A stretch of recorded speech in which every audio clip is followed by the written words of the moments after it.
Welcome to this IUN Community Garden session. How sweet it is. The presenter today is Linda Curley. Linda is a Purdue Extension Lake County Educator of Health and Human Sciences. Thank you for joining us, Linda. Thanks so much. Again, my name is Linda Curley. I work with Purdue University Extension. I am the Health and Human Sciences Educator, and you're going to notice today that I will be focusing a lot on honey after it's been harvested. I'm not going to talk a ton about pollinators. I will talk a little bit about pollinators, but we have staff at our offices who are very much into master gardening and agriculture. And so honestly, if you do have questions about that, when we unmute at the end, I'd be happy to take those questions back to our folks. And I'm sure Amanda can get that farmed out to everybody as well. So again, as the Health and Human Sciences Educator, I really do focus on the food after it's been harvested. But today we will talk a little bit about bees and pollinators simply because I am a beekeeper. My husband and I keep bees, and so we have perhaps a little bit more information to share than the normal folks. So again, if you've got questions that way, I'd be happy to answer them at the end if I don't cover them in the presentation. So let's look at some of the things we'll be looking at today. And folks in the room, I appreciate you letting me kind of look back and forth because we are doing virtual as well as face-to-face. But today we're going to be talking about honey as we use it in food, certainly how it's being used in healthcare, and finally, how they're using it in medicine for not just us, but many animals around the world and aquatic animals as well. We'll also learn a little bit about how you should select and care for your honey. Some of you might have, you might really like a very strong honey flavor when you purchase honey, or you might like a light floral flavor. And depending on the color of the honey you choose, it often has an impact here. We'll be discussing cooking and baking with honey because lots of folks like to substitute honey in for sugar. If you have a chronic illness such as diabetes and you think that using honey is a better option than sugar, I really kind of want to warn you a little bit about some of the properties that honey has. And then finally, we're going to look at the National Honey Board and food links. Purdue puts together a food link where anything that grows, they've put recipes together, they've put some nutritional facts together, things to look out for, ways to care for those foods. And so I'll share that link with you as well. And honestly, again, if those are things that you're interested in, I'll make sure that Amanda can share those with you on the back end of this. Okay, a little bit about honey history. You can see some numbers here on this screen that I've got.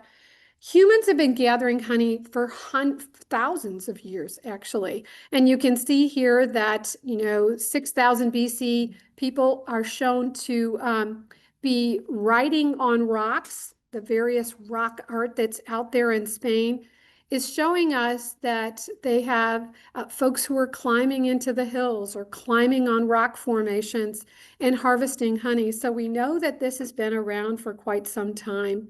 Even our early settlers, they would clear forests into pastures, plant lots of different flowers and bushes and so forth. And the honeybees came and they would move with those farmers as they continued to bring their crops to different populations. Okay, Greece and Sicily are among the best known as historical centers for honey production currently. So here's kind of that image that I was talking about a few minutes ago. This is how people used to gather honey. They would go on cliff faces where the bees would be high up and able to do the work that they wanted to do. And they would bring handmade baskets up, cut the honey, it would drop into these baskets, and then someone would lower them back down from the cliffs. So interesting how they did this. So again, this is a figure gathering honey from a hive on a cliff face that's about 8,000 years old. And so when they find these things, they realize that honey really does have a place in history. This is actually King Tut's tomb. And in King Tut's tomb was a jar of honey. Okay, so that was from 1922, the archaeological excavation of King Tut's tomb. They found this jar of honey, and then some of the archaeologists said, let's taste it. Let's see what's going on with that honey. I'm not sure I would have done the same. But from what we know, honey has an indefinite shelf life. Okay, so they tasted it and they were amazed by its sweetness and its smoothness. And so we know again that folks have a lot of information about honey and its longevity. So let's talk about a little bit about what honey is. So honey is a thick golden liquid that's produced by bees. But honey is made from the nectar of plants. And if you see a really close-up picture, um, if you have a local PBS station or something like that, you'll see that they've got some YouTube videos, and honeybees actually have hair on their eyes, all around their entire body, fuzzy, fuzzy bottoms, the whole works. And as they go to these flowers and gather nectar, it actually comes onto the hairs of all of of their body. And then right before they leave a flower, you'll see them do a wipe off of all of this and either ingest it or put it on their legs in big satchels of nectar as they head back to their hive. And again, I'm a beekeeper, so if I'm looking at the hive, you see all these bees coming in with like bags of of nectar on their hind legs. So it's pretty neat to see. Okay, so then what they do is they use their stomach to do some extra work in order to make the chemical composition of the honey something that we can in fact eat in the future. Now, they're not doing this for us, they're doing this for themselves, but we in fact eat honey in a big way in the United States. And a honeybee is the only insect that actually produces food for humans. And honey is that food. Okay. So I think it's really interesting when we think about the life of these busy bees. A honeybee worker only makes an average of 1/12 of a teaspoon of honey in her whole lifetime. And a pound of honey is made up by visits to about 2 million flowers. So they are incredibly busy. And on a daily basis, if you ever go to maybe an apple orchard or something like that, some of the hives have a little door on them so that you can actually see inside them to see the work that honeybees are doing. And it's methodical. It's just like clockwork, methodical, as the queen lays eggs and all the other bees do the work that they need to do. So when we get honey, lots of people especially ask me, what's the difference between raw honey and maybe pasteurized honey or the honey that I find in the store that doesn't say raw honey on it? What's the big difference for me in terms of my health? Well, honey first gets extracted from the honeycomb, and then it's filtered through a mesh screen, and it separates the impurities. There's all kinds of things in that hive. It could be a wing of a bee. It could be a leg of a bee. It could be all kinds of things. It might be ants. It could be all kinds of things. And so we want to filter all those things out. Raw honey is then immediately bottled after it's gone through that screen, and you get the newest, freshest honey.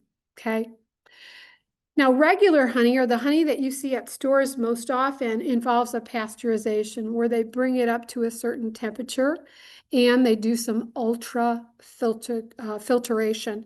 And this destroys lots of things that are in the honey, yeast included.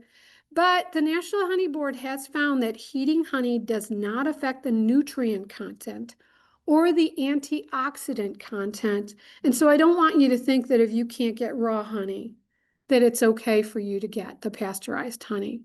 Now, I could probably talk to you for about 2 hours about how we don't regulate honey in the United States. So there is a lot of counterfeit honey on the shelves in our grocery stores. That's why I usually promote local honey and purchasing local honey. So this is a little video that I put together during COVID when we were trying to teach children in classrooms about things that were still happening while we were all tucked away in our homes. We were still taking care of the bees. So I put this little video together so that you could see how raw honey is processed. So I thought I'd share with you today the way that we process honey after the bees have made all the honey. First, we have to open up the hive. When we look inside, we can see lots of capped honey. That's the white stuff on the frame that you see there. We brush away the bees, and then we take the frames in to be processed. This is our honey extractor, and you can see that there's a filter right below the bottom of it. We're going to put the frames in here and spin them around, and pretty soon the honey will come out. There you can see inside the extractor where all the wax is clinging to the walls, but all the honey is streaming to the bottom of the extractor. Out comes the honey, but there's wax in it as well. So we put it in this filter so that the wax will stay behind and the honey will fall into the bucket. Once we get filtered honey, we want to put it in the jars. So we open up the gate at the bottom of the bucket, and out comes the beautiful honey. Here are the jars we're going to use to put the honey in. We want to make sure they're clean and ready for use. These are cleaned and sanitized, and we flip them upside down so they're nice and dry inside. Those yellow caps will be put on the top. Here's a picture of some of the jars that we have filled and capped. We actually have lots of different jars from this particular honey harvest. We usually use a personal label, but here is our Farm Fresh honey label, and it's ready for us to eat. I hope you enjoyed this video on processing honey. So you notice the honey in those jars was very, very light in color. And that has to do with the flowers that the bees visited during that time period. And for that honey, it was early on, so it might have been clover, which clover is very light in color. But as you go into the fall and you start seeing goldenrod and on the roadsides, and right now I'm seeing lots of lilies come out and so forth. The bees are visiting those, so then in the fall, the honey is much darker. So sometimes you might hear the term spring honey or fall honey, clover honey, or some type of honey. And it has to do with where bees are most visiting during that time frame. Now, I want you to look at labels carefully when you're at the grocery store. Is there such thing as organic honey? Now, in the United States, since 2021, honey cannot be certified organic by the USDA. That's because bees like to travel 3 to 5 miles away from the hive to gather their nectar from flowers. And I don't know what the farmer down the road is doing. I don't know what's happening 6 miles from my hive. We can't say to the bees, don't go anywhere beyond this area. We just can't do it. Okay. So the only time that things can be certified as organic is if we really had the capability to kind of trap bees in an area or in a very remote area where where we could kind of regulate the plants that they were visiting. So certified organic honey sold in the United States is usually from another country. Okay, so it comes into our country, we bottle it here, and we're trusting other governments to have strict regulations about how they're labeling it. So just be careful and start reading labels, because you might be surprised at how unregulated honey is right now, and how that's why it's really nice to know somebody in the area that is actually working with bees, and you can make sure that you're having a conversation with them and maybe even looking at their hives to see where the bees are visiting. Now, non-certified organic honey is pure honey that is raised organically, but it's not certified. So you might even see that label, non-certified organic, out there in grocery stores. There is also a PFON scale, and that is the color of the honey. And that, again, depends on the plants that the bees are visiting as they collect pollen, okay? So another impact that honey has, a honey color has, is on things like minerals that are in the honey. And you can see some minerals like sulfur, potassium, calcium, magnesium, copper, iron, manganese. They're often found in flower sources. So again, it's hard to tell you exactly how much of those items are in honey, not knowing what flowers they visit, but knowing if there's spring, it's a spring flower, and knowing whether it's a fall flower, we kind of can make some generalizations there. So here is that scale, and you can see that the honey that you saw in the video that I just made for you, it certainly wasn't light amber, or dark amber. It was very much on the light side simply because it was a spring honey, and that's where the bees were visiting, okay? Now, color really impacts flavor. I am not a fan of dark honey because the flavor is just so intense. I really like the lighter flavor.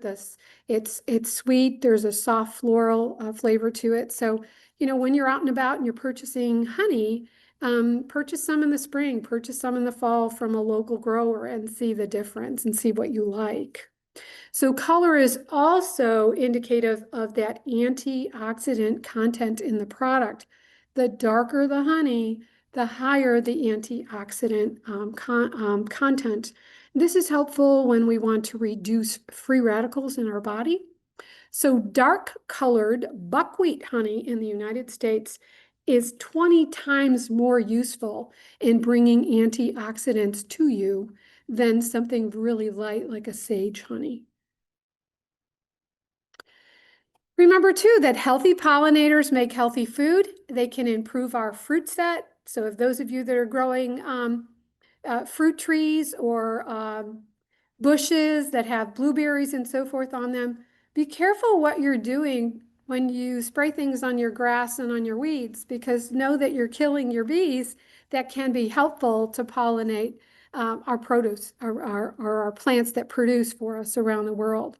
So this means that we're providing good food to people, and in wildlife sources, we're providing good food to our animals as well. So more than 80% of the world's flowering plants need a pollinator to reproduce. And so when you look at 1 in every 3 bites of food that we eat, a pollinator helped to provide us with that food. So things like fruits and vegetables, chocolate, coffee, nuts, and spices, those are all things that we need the bees for.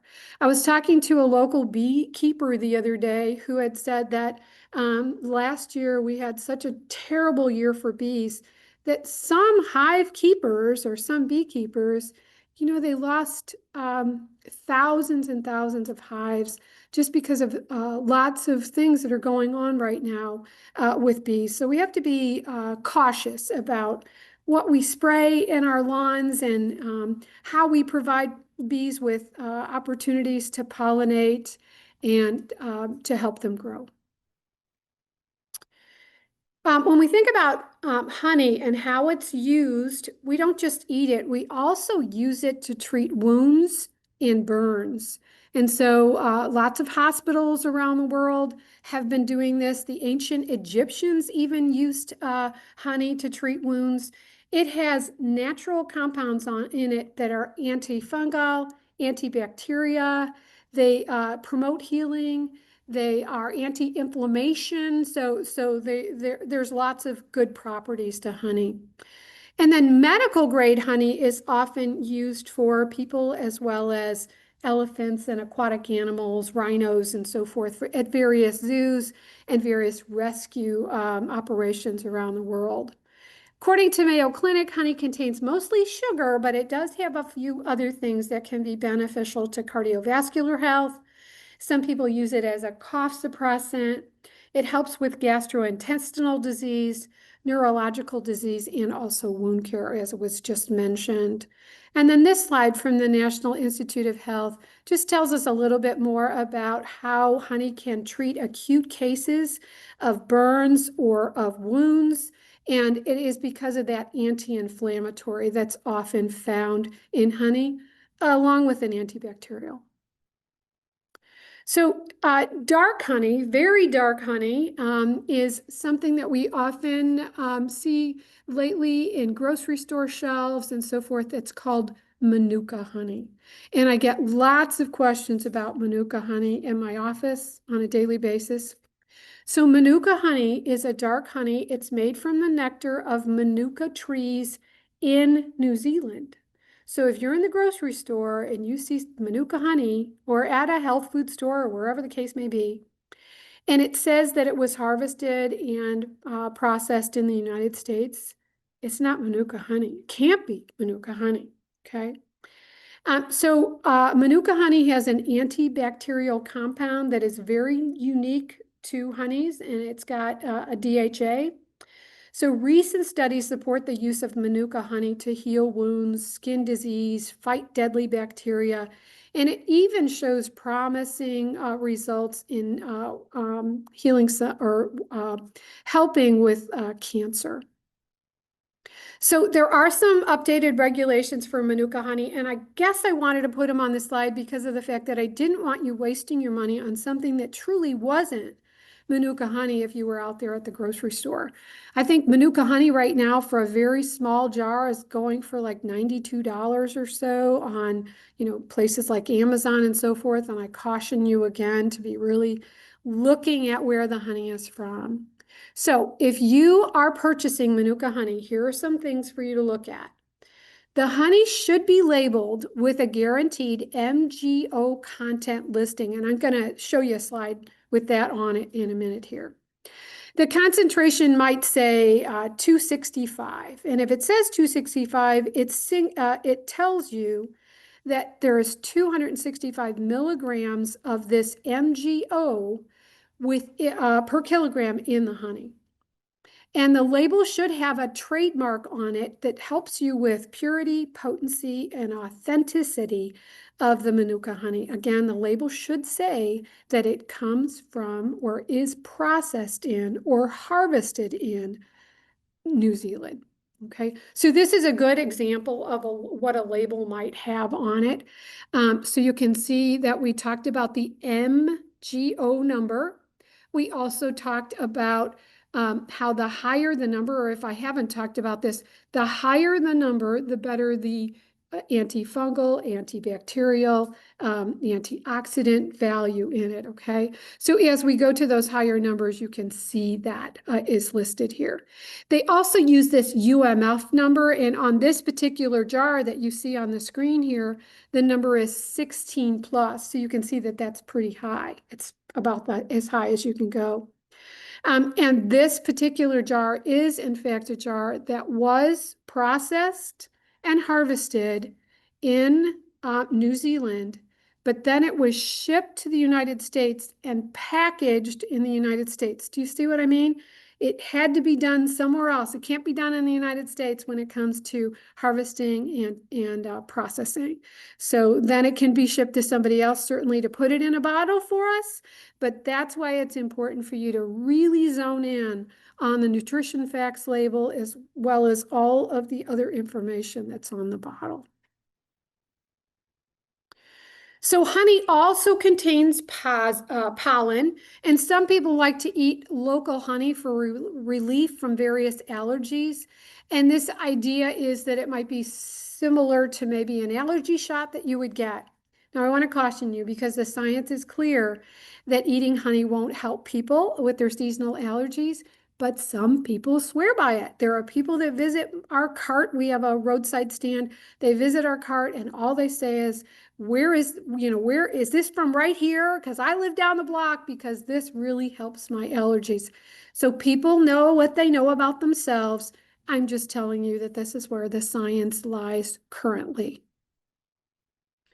Studies also show that a small amount can help children cough less and sleep better compared to other drugs that you might buy on the market, like syrups or allergy pills and so forth. But just know that you should never, ever give honey to children less than 1 year of age. Honey can have the C botulinum toxin in it. And for little ones, this is very hard for them to kind of digest, and it can be deadly to them. So that's why we really, you'll see labels on bottles everywhere that say, don't give this to children under the age of 1. Okay, so honey and products made with honey must not be fed to infants younger than 1 because it can cause infant botulism. The spores in the honey, they are spores of bacteria that can cause this.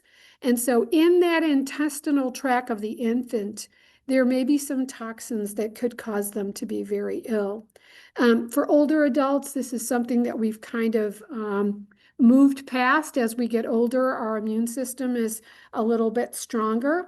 So remember that the spores that are in honey are not destroyed through regular cooking or baking methods.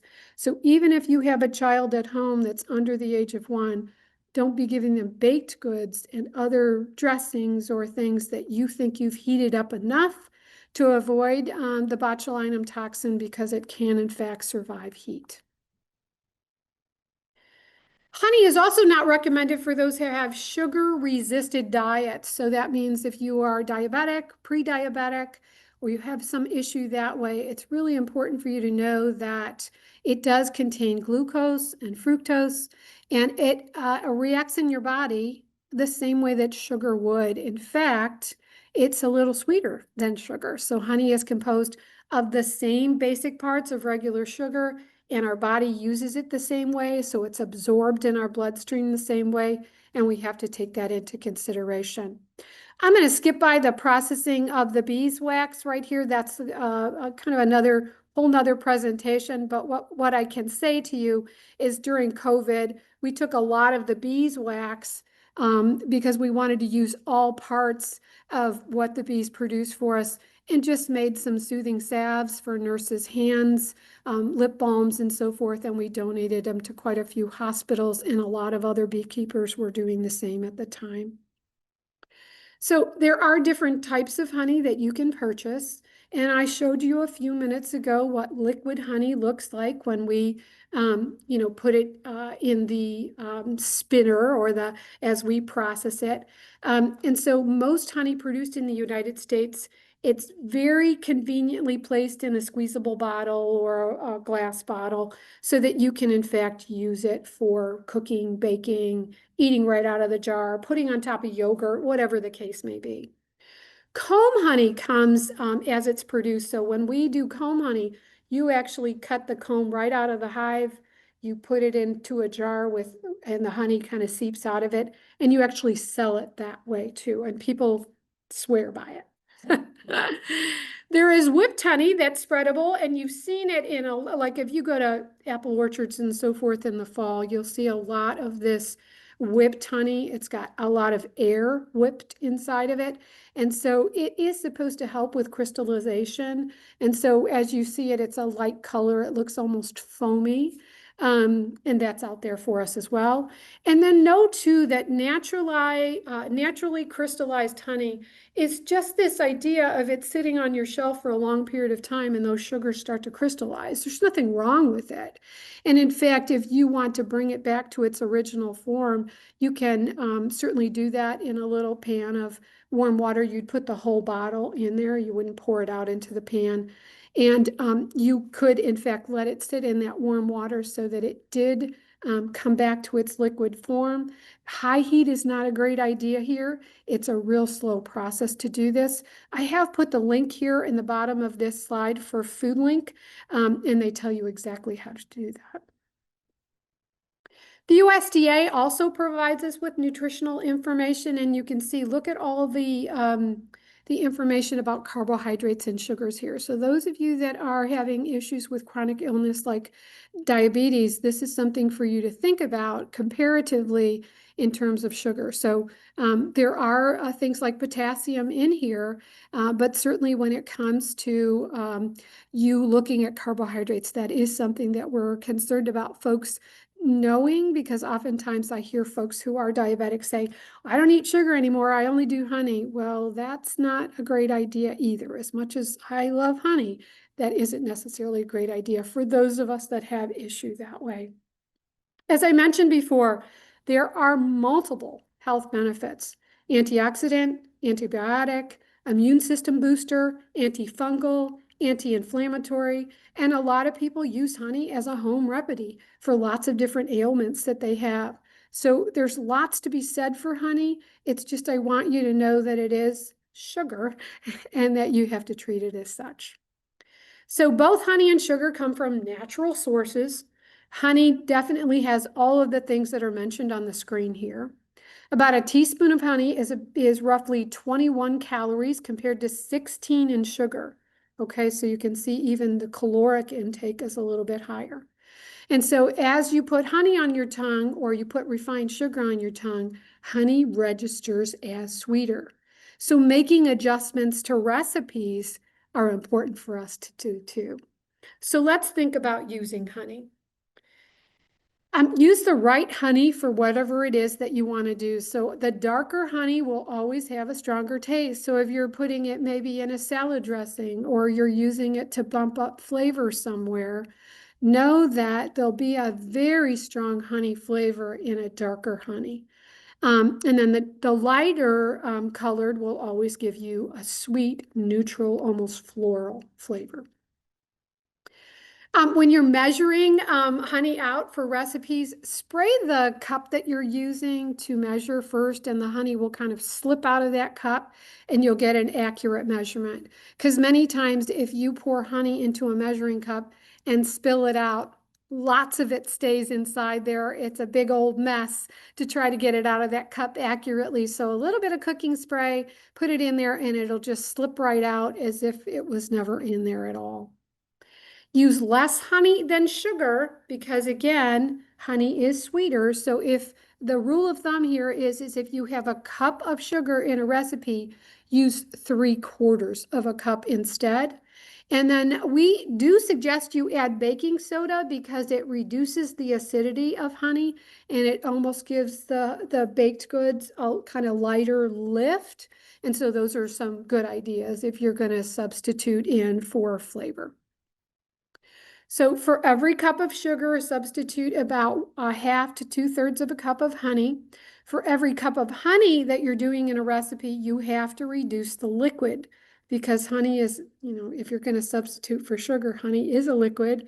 So you don't want the cake to be, or the bread or whatever you're making, to be too runny. So you kind of have to balance out what you're doing with the recipe. Add 1/4 teaspoon of baking soda for every cup of honey used, and this will help to balance that acidity. And then always lower the oven temperature by about 25 degrees and it'll be a longer cook. It's just that honey has so much sweetness in it that it will darken up your baked goods quicker and they'll almost look burnt if you leave them in for the same amount of time at the same temperature. So do yourself a favor and kind of watch closely when you make baked goods with honey, and then kind of make a recipe note in your recipes to say, when using honey, this is a good temperature and this is a good time through trial and error. Honey too can be used as a coloring agent, and oftentimes when you put it into baked goods, as I said a few minutes ago, it can give you a darker crust. So if you're doing like a multi-grain honey bread, people do like a nice dark crust on there. So this could actually act in your favor. It's not a burnt loaf, it's just a darker loaf, and that's fine as well. So always remember that it's going to provide you with some surface browning as you use it. Okay. You can also use it in things like beverages, glazes, spreads. And always know that the darker honey is always going to change the color of that item as well. Honey, when you store it, it can be best kept in a dry, cool place between 50 and 70 degrees Fahrenheit. Keep it tightly covered. It won't absorb moisture or odor as long as that cap is on. So keep the cap on. And again, it has a long storage life. If you see crystallization in the honey, just put it in a little pan of water with warm water, not hot, and see if you can rejuvenate it and do something about those crystals. Honey does not spoil, even with no preservatives or additives. We know that, except for the crystallization that can happen.